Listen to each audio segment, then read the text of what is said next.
The workshop is finished-ish. In this video you'll get to see how I've managed to downsize to a space roughly half the size of what I'm used to, some of the challenges I've faced, and a few tips if you're ever building your own small workshop. You'll get to see yet more paint disasters. I'll be answering some of your questions from the last workshop video. You'll get to see the grand reveal of the new home for the Gosforth Handyman channel for the foreseeable future. And if you can hang about until the very end, there's some sad news, but also some ultra cute happy news as well to hopefully make up for it. Lots to cover in this one. Best get on with it.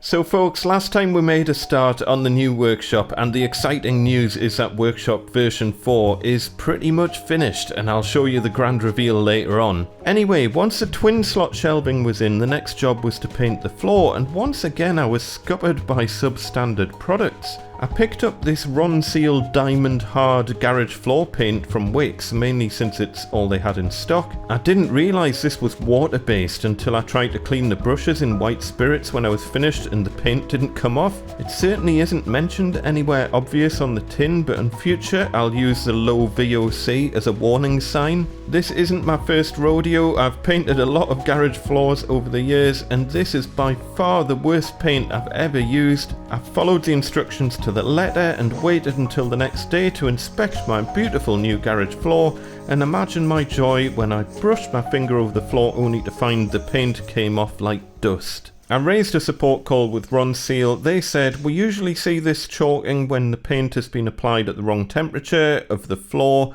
below 10 degrees or above 24 degrees. It can also be ventilation that's not adequate enough for the curing process. Well, it was certainly between 10 and 24 degrees, and as for the ventilation comment, I'm not sure what they're suggesting. Leave the garage door open overnight after painting it? Anyway, I'll not dwell on it. Ronseal gave me a full refund and they were very helpful, but to me it seems obvious that oil is impregnated in the concrete and the water-based paint just doesn't like it. In my view, this makes this useless for 99% of garage floors, but hey, lesson learned.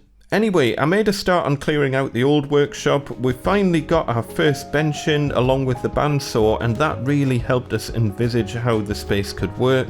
Unfortunately, that did mean moving half of the old workshop into our new kitchen temporarily, and by this stage I was really starting to panic that there simply wouldn't be enough room. If there's one thing I've learned over the years, it's that when it comes to workshops, bigger isn't always better, since the temptation to hoard is sometimes quite overpowering. And bearing in mind I'm downsizing to a workshop that's around half the size of what I'm used to, a change of mindset was really required.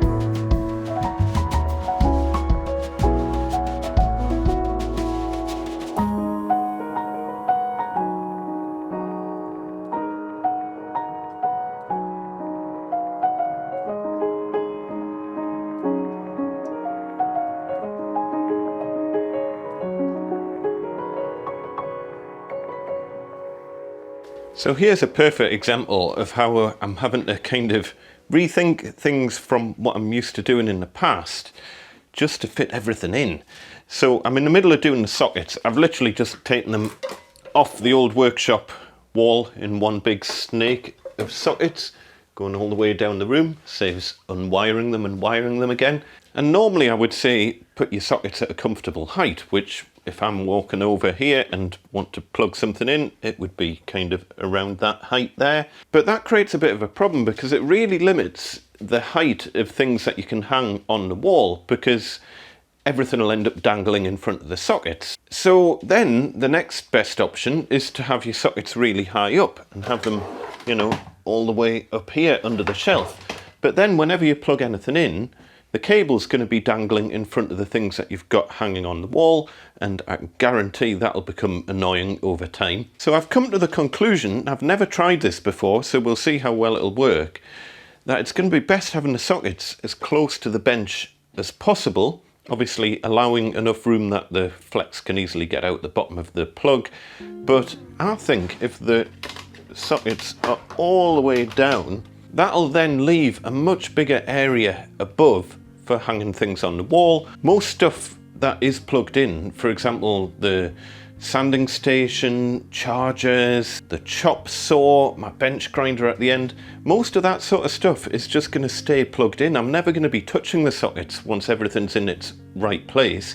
Obviously there'll need to be a couple of sockets easily accessible, and that's fine. But what it does mean is things like these little screw box things, these little sorters, which were my dad's and are actually still labelled up for things that my dad had. My dad was majorly OCD with that sort of stuff. But it means that these can't sit on the bench there because they're going to be right where the run of sockets are going to be. But that's fine because these could easily go on a shelf higher up. They could go just below the Gosforth Handyman sign, for example, over there. So we'll try it and we'll see how well it works. I'll get these fitted and I'll come back to you.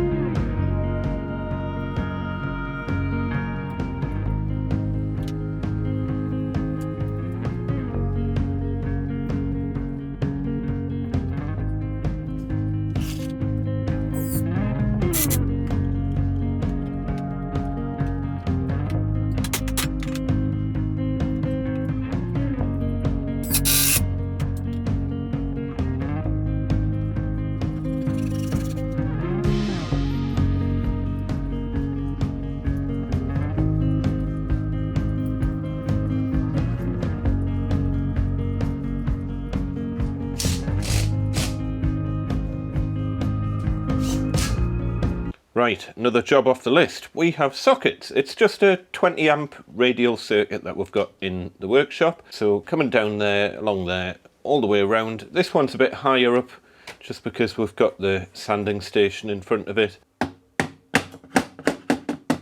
And we've now got our nice low level sockets all the way along here. They're not too low down that you can't plug stuff in easily, but as I say, you've now got this great big area up here to store stuff. So now that our new low level sockets are in, it's just a question of colouring in, really. I'm not going to bore you silly with me putting every single tool on the wall back here because, yeah, that's going to take a little while, a little bit of thought as to what needs to go where. The chaos of an untidy workshop never really comes across that well on camera. So let me get all this tidied up a little bit and I'll come back to you. So there's good news and bad news. I've got quite a bit of stuff up on the walls. I've unpacked at least one bucket, maybe two, and a bag full of stuff. Everything here, I kind of have a vague idea of where it's going, so I'm not too concerned about the stuff that's on the floor. But the bad news is the workbench isn't looking too clever at the minute.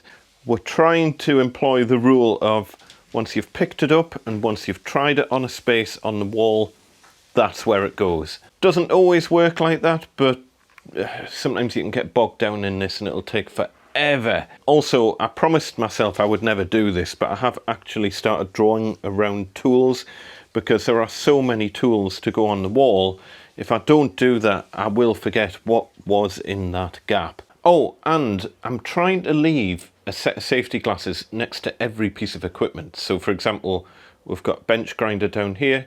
There's safety glasses above it. We've got the chop saw over here, safety glasses above it. And over here, obviously, we've got belt sander, ear defenders, and glasses up there as well. So there's a lot still to do, and it looks like a workshop has literally exploded on the benches. But there is vague light at the end of the tunnel, because that is pretty much everything, I think, until I find another box that I forgot about. Right, I must admit I'm struggling. It's 7 o'clock and Mrs. Mac says I've got to be done by 8 o'clock. It's getting a bit chilly actually. Not that I can get near the door.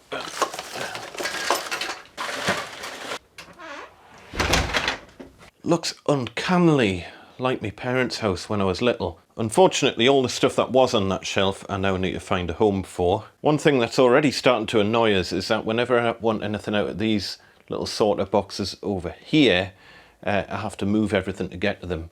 And I think some of the stuff here That's, well, I mean, what's this? I think I got that free. I've got so much wood glue. I hate chucking stuff like that in the bin, but maybe I could decant it into this big thing of glue. No, that's full. Because I hardly ever use that sort of glue. Right, I've got to be ruthless. Sorry, folks.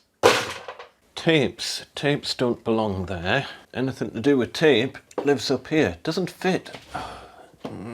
These random screw boxes aren't going to be long for this world, I tell you that much, because they are doing my head in.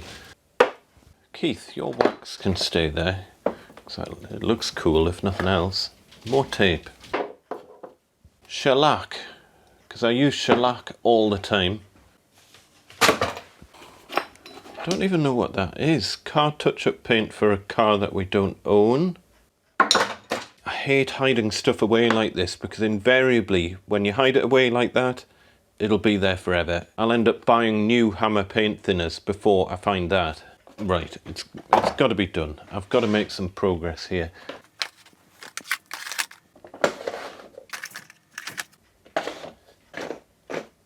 Right, what? Right, these are all lock bits, and I've got a separate thing for lock bits, so I can liberate a box here. It feels good liberating a box.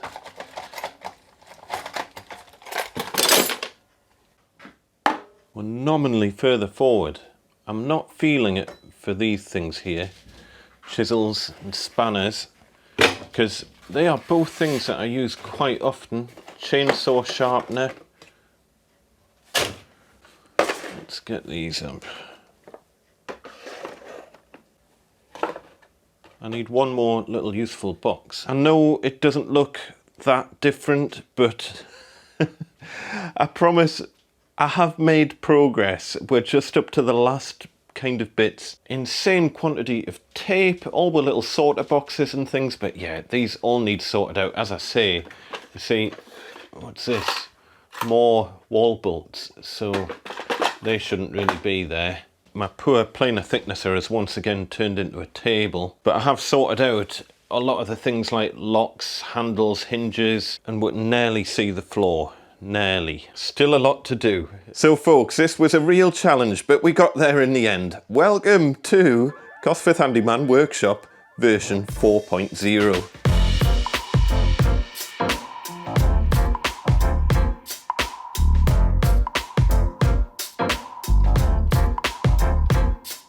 So we're not 100% done, but we're as done as things are going to get for now. The workshop that I had back at the new build was about 240, 250 square feet, and we've downsized here to about 130 square feet.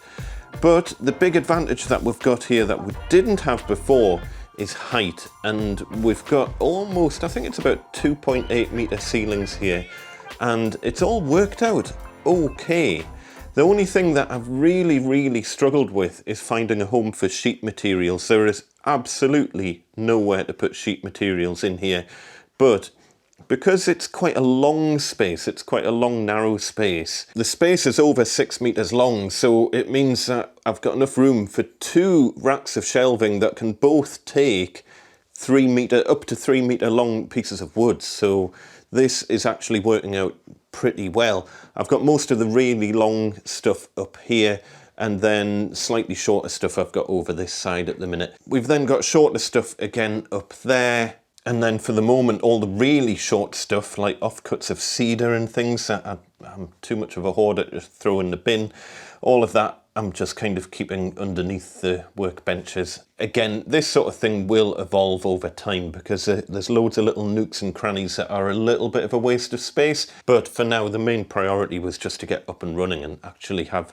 a functional space so that we could clear out what's going to become the new kind of studio room. I've ended up storing things like supply plumbing, waste plumbing, electric bits and pieces, containers. A lot of the kind of more lightweight stuff that just needs to be out the road. I don't use it all the time, but it needs to go somewhere. So that's right at the top there. And then the general rule of thumb for everything at this level is that it's all stuff that needs to be easily accessible, used all the time. Everything from silicone nozzles, wall bolts, spacers, cable ties, white spirits, methylated spirits, glues, all that sort of stuff. Sorted out all the little storage boxes here, our stock of screws. The only thing that makes me slightly worried here, this set of shelves is very heavy. And don't get us wrong, twin slot shelving is pretty heavy duty, but yeah, hopefully this will be okay, because at the end of the day, there's only 4 brackets underneath that supporting that entire load. So fingers crossed that'll be all right. And then coming down to bench level, we've got our under cupboard lighting, which is just these little stick-on LED lights. I'm using the Govee ones, which seem pretty decent. So I can change the colours if I fancy for different videos. I don't know, a bit of kind of different mood lighting and all that sort of thing. I can even put it into disco mode, so that's always handy as well. Anyway, that'll normally just stay on kind of white. Even got our little dust sensor. It's in the wrong mode. Pop it in that mode. The lower level sockets have worked out really well so far. It means that we haven't got sockets where I want to be hanging stuff on the wall. And we've also got every little gap and little nook in here, because we're so limited for space. Every little nook and cranny, we've got like little mementos. That's from Maker Central. Other Maker Central stuff over here. Shout out in the comments if you see your stuff. And again, this is just easy access. The mag holders, the magnetic holders, they're so handy. It just means you can reconfigure this area over time very easily without having to like re-screw stuff to walls and stuff. But that said, I did go for the wood backing all the way along the entire length of the workshop.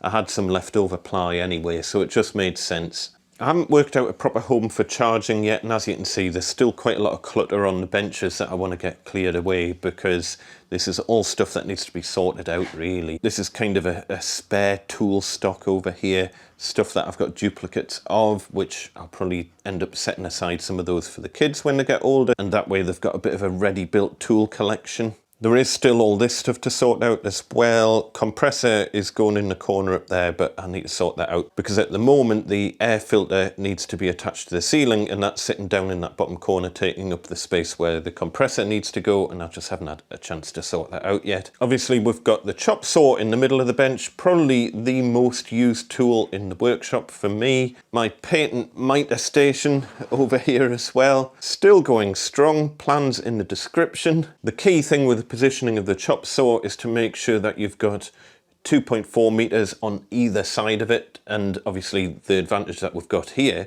is that we've got an openable door at that end, so technically I could put a stand outside, open that door, and I could be cutting 5-meter pieces of timber on the chop saw without having to majorly reconfigure things, so that works out really well. So there's a little tip for you. If you do have an opening door, try and configure things so you can have that as effectively being an extension of your workshop on the few occasions that you need to chop really, really long things. And then following down from there, we've actually got a little kind of grinding station as well, which never had before. This again works out really well. All we need is a channel across the front here, or a path here, where if you're using the chop saw, so this is kind of the no-go area, no tools can go here, but it's very easy to reach this little grinder, which I use mainly for sharpening drill bits. This little Black & Decker works really well for that.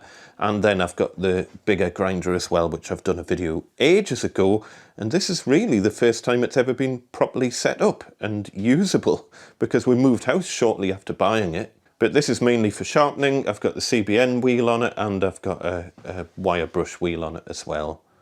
The bin is now a dual use rubbish bin and offcut wood bin. I haven't got space for a single rubbish bin that's that size, and then we've got the dust extractor in its own little wheelie thing, so that makes that easy to move around to wherever we need it. I still have great intentions to set up the cyclone at some point. As you can see, it's still sitting on a shelf up there, but yeah, not enough hours. Then coming down the right-hand side of the shop, and you'll see all of this in future videos, you know, depending on where I'm filming and what I'm doing. But this is mainly kind of sorter racks, bits and pieces, glues, tapes, clamps and all that fit there. This is where the old window, the leading into the old kitchen used to be, by the way. And as you can tell, you know, all the soil pipe gubbins, it just kind of blends into what's going on. You don't really notice the soil pipe stuff at all. We've still got really easy access to the flue for our regular inspections from our gas safe engineer. Bandsaw ended up being in this corner. It just makes perfect sense having the bandsaw over here because you're never gonna... brilliant. The only slight problem is that it's already started becoming a table, which easily happens. Again, lots of stuff here. I just need to find a home for it. But anyway, the thing with the bandsaw, well, first of all, it's on wheels, so I can move it anywhere I want. But you're not going to be cutting anything to the left-hand side of the fence, so it doesn't need a huge space.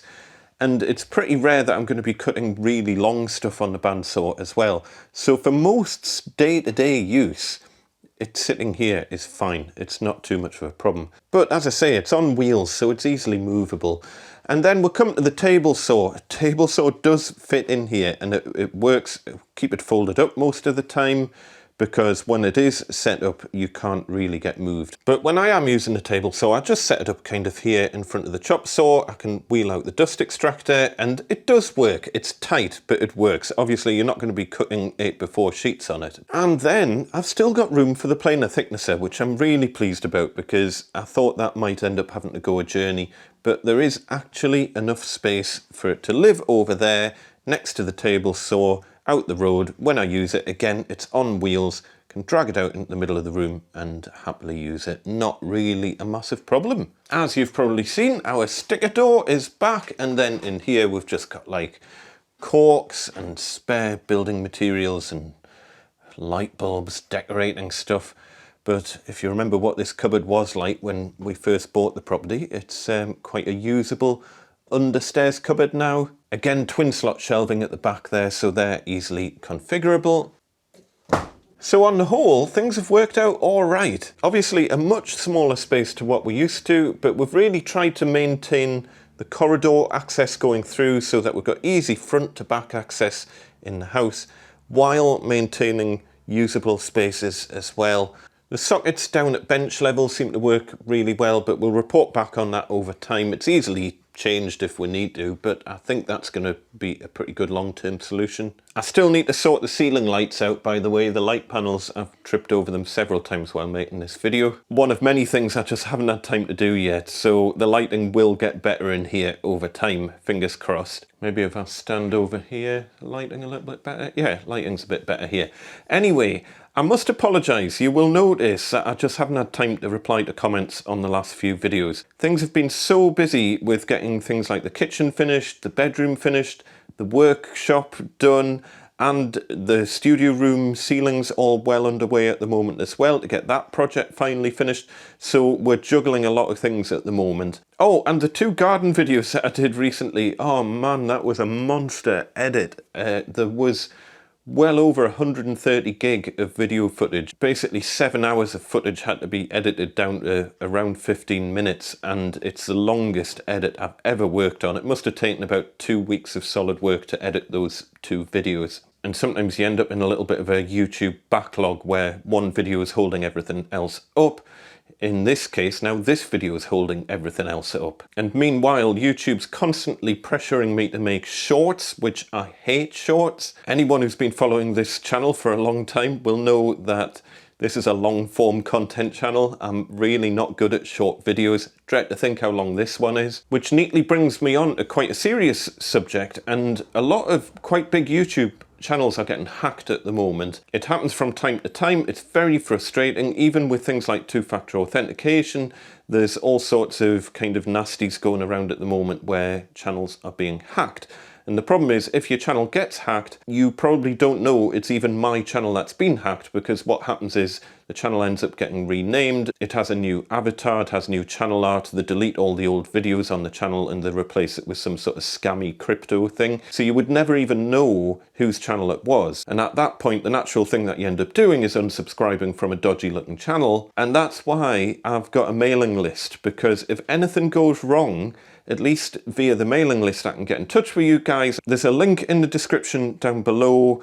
I don't send out spammy emails. I very rarely send anything out to that mailing list, but it's mainly a backup way of getting in touch with you guys should something go wrong. So if the channel got hacked, or for some reason YouTube decided they don't like people using sharp things on the platform anymore and they decide to switch off all woodworking channels, at least I've still got a way of getting in touch. I'm not saying that's going to happen. It's very unlikely, but a lot of weird things happen on YouTube behind the scenes that I can't even tell you about. So if you haven't already signed up to the Gosforth Handyman mailing list, please do so. As I say, link down below, and it just means that if something goes horribly wrong, I can let you know about it. Anyway, in a long roundabout kind of way, I'm not saying I'm never going to reply to comments again. It's just at the minute, things are very, very busy and I'm struggling a little bit, but please keep the comments coming.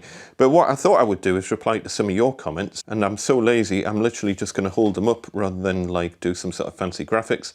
Liam says, could you put the table saw underneath the workbench and have it pop up when you need it and have a removable cutout in the top of the bench? In a word, no, not really. A, we need the bench space. B, we need the space underneath the bench. And C, to actually use it, you'd really need the bench to be in the middle of the room, and that's obviously not practical either. So it's fine where it is, and I can just get it out whenever I need it. I don't use it like all the time. A few people suggested that we're doing things the wrong way around, and we should have the garage as the studio room and the building that we've built in the garden as the workshop. That simply wouldn't work for a number of reasons. A, the garage isn't big enough for what I need to be doing in terms of filming on a day-to-day basis, because it's just not wide enough.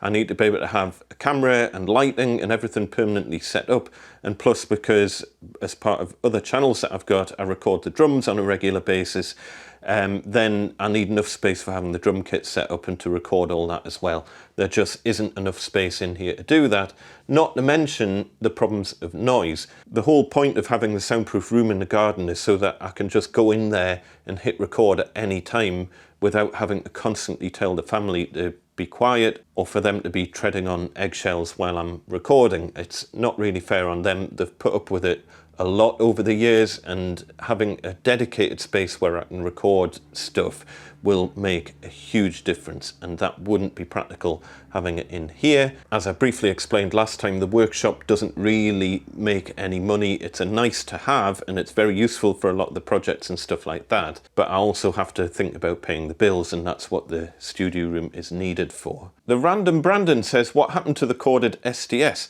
I still have it and I use it regularly, because I did buy, I'm going to be making a video about all of this, but again, it's in the pipeline, I just haven't had time. So yeah, I did end up buying a battery SDS finally. It's handy, but I'm not particularly impressed with it, to be honest. It just seems to eat the batteries. After I've done a few reasonably sized holes, even the 4 or 5 ampere hour batteries are dead. So for any serious work where you're doing a lot of wall bolts and like ledger boards and stuff like that, I still use the corded version. It's just no comparison. That just doesn't have the power that the corded version has. Maybe I bought the wrong drill. As I say, I'll be doing a better video about that. Skater Guy 52 says, what about a simple storage shed for materials? Nothing crazy, just somewhere to store materials to free up the workshop. Let me show you what I've done. And that's pretty much exactly what I've done. So for the moment, this shed not only is all our kind of gardening stuff and general junk and a bike that never gets used, but most leftover sheet materials have ended up in here. So this is kind of my MDF stash. These are actually, these bits of insulation are for when I'm using the track saw for cutting wood on top of, but again, I've got nowhere else to keep it really. But yeah, this ended up being the stash for sheet materials and it works all right. Obviously, I need to move everything if I want to get a single sheet of wood out, so it's not ideal. I need to come up with a better solution over time, but for now, it means that we've actually got somewhere to put stuff. I still need to make a stop for this door to stop that door hitting the wall over there. That bit of foam's been there since the door was installed. And Rob says, as you have so much space in your garden, is there a reason you didn't build a big workshop? Well, again, let me just kind of briefly explain that one. So we'll just head out from the bifolds just so I can show you what I mean and what's our kind of thinking is. So if you imagine when the bifolds are fully open and it's a nice summer's day, and by the time we get the decking done out here, you want to kind of maintain some views down the garden. That's why we ended up putting the studio room on the left-hand side, even though that's actually the sunny side, so it's not the ideal side. But if it was on the shady side, it would mean that our view down the garden would be of the studio room, which we don't want. But that's fine, because we've still got another 50% of garden past that. But if we were to make it any bigger, bearing in mind that we want things like a veg plot down here, and we don't really want to take over the entire garden with outbuildings, and we're still short on space, as I say, for storage materials and stuff anyway. Believe it or not, in a garden of this size, we've run out of space. We couldn't really make it any bigger than it already is. And even then, with a 5 by 3.5 metre building, that wasn't really big enough for a workshop. If you were to build an ideal shop, I would say you want it to be at least 6 by 6 metres, and then that makes it big enough that you can have a table saw permanently set up, and then all the other stuff and dust extraction and all that. 6 by 6 would be a great size. That is too small. Perfect size as a studio room though, so that's what it's ended up being, and I'm just going to have to live with a slightly smaller workshop. There's nothing we can do about that. And as I say, I wouldn't want to sacrifice any more of the garden. Obviously the trampoline will be going probably within the next year or so. Our daughter's getting probably a little bit too old for it now, but it's nice to have it there. It doesn't really cause too much of a problem. The ducks are out and going bananas. So anyway, keep the comments coming. You might even get a shout out in a video. We do read every single one of them. And hopefully once we get through some of this editing backlog that I've got at the moment, then I can get back behind the keyboard again. That light behind my face is causing all sorts of problems. Let's try that. Is that any better? Anyway, I did mention earlier some sad news. And if you follow us on Instagram, Gosforth Handyman on Instagram, you'll know that a little while ago, probably 6 months or so ago, I mentioned about our new little pooch called Kira. She was a gorgeous little rescue pup from Romania, and I filmed a whole bunch of videos to introduce her to you guys, but then sadly she passed away before I got a chance to even make that video live, and frankly by that point it was too difficult to even kind of talk about that whole situation. Plus there was a load of other stuff going on behind the scenes as well. Go on to the member zone and you can find out more about that. Kira, I need my glove. Kira. I need the glove. I need the glove, Kira. Kira. I need the glove.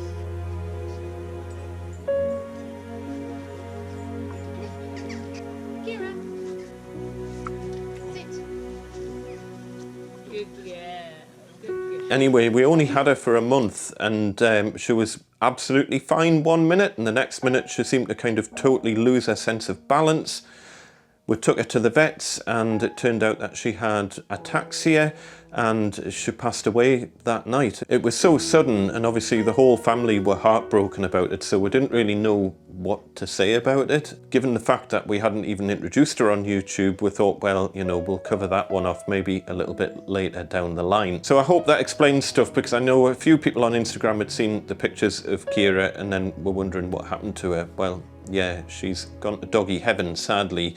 And I don't want to leave things on a low point like that, so let me just introduce you to the latest member of the Mac household. I'll be back in a minute. Okay. Hey. You've never been in here. You've never been in here. Whoa. Hey. This, ladies and gentlemen, is Nugget. Oh, where you off? Come back. I'm going to have to put you on the bench. Go on the bench. Will you be all right there? Come back this way, come on. This is Nugget, and going on the chop saw is probably not the best idea. Come back.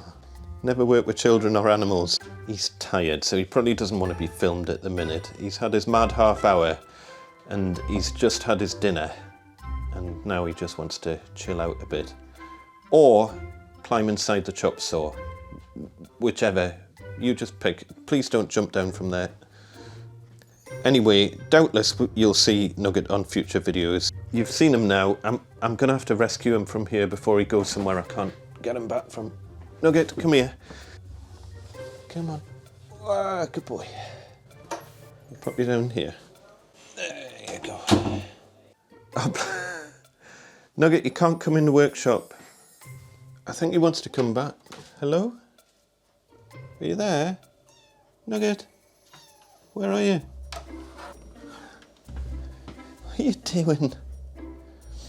I don't want you coming in here because there's far too many places you can get lost. Because you're just a little bit too tiny. You can climb into gaps that, like, I literally can't get him back out of. No, no, no. You cannot go down on the workshop floor. That would be an absolute disaster. It would be an absolute disaster. Anyway, folks, 1 subscribe equals 1 cuddle for Nugget. I think we'll leave it at that for today. Take care, folks. Nugget, say bye-bye to everyone. As per usual, folks, be nice to one another. Look after each other. And we shall see you next time. Tatty bye. Meow. Are you going back in there? You cannot explore in here. You will get lost instantly. Come on, can I put you back in the house? Go back. Go on. Good boy.